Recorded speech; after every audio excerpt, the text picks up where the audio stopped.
नमस्कार, मैं चित्रा देसाई।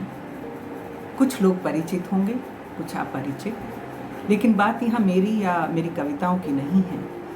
बात यहाँ उस किताब की है जो मुझे लगता है कि आप तक पहुँचनी चाहिए। जिस समय में आज हम रह रहे हैं कोरोना काल में, और कहते हैं कि सब लोग अपने घरों में कैद हैं, हालांकि मैं कहूँगी कि हम लोग सब सुरक्षित हैं।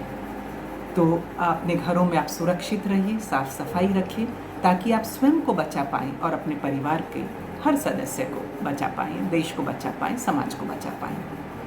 साहित्य तक, इसके ज़रिए मैं आपसे एक पन्ना साझा करूँगी। दरअसल ये किताब एक किताब नहीं है, ये 3 किताबें हैं, ट्रिलॉजी है।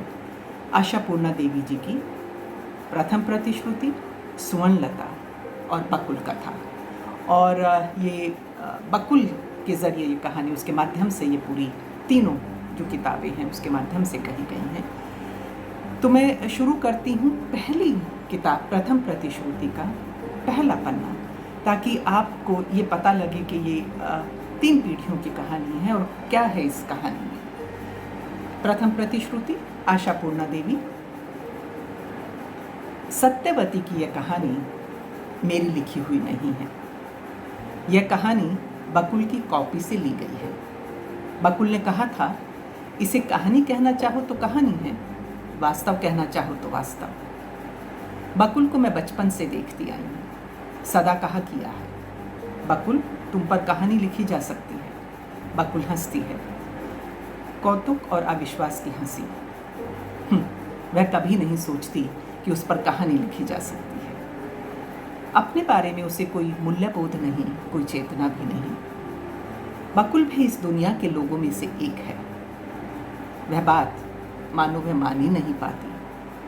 वह महज यही समझती है कि वह कुछ भी नहीं, निहायत मामूली लोगों में से एक, बिल्कुल साधारण, जिन पर कहानी लिखना चाहो तो लिखने को कुछ भी नहीं मिलता।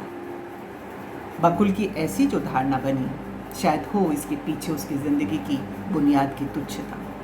शायद हो कि आज बहुत कुछ पाने के बावजूद छूटपन में बहुत कुछ छूट जाने का क्षोभ रह गया हो। उसी क्षोभ ने उसके मन को बुझा सा कर दिया है, कुंठित कर रखा है उसकी सत्ता को। बकुल सुवर्णलता के बच्चों में से एक है, उसकी अंतिम और की लड़की।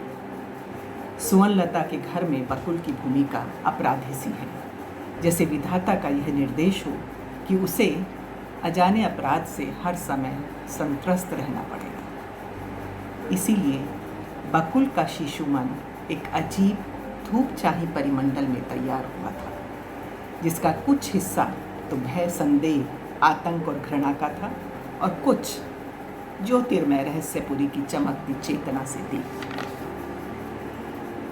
लेकिन छोड़िए भी, यह तो बकुल की कहानी है नहीं।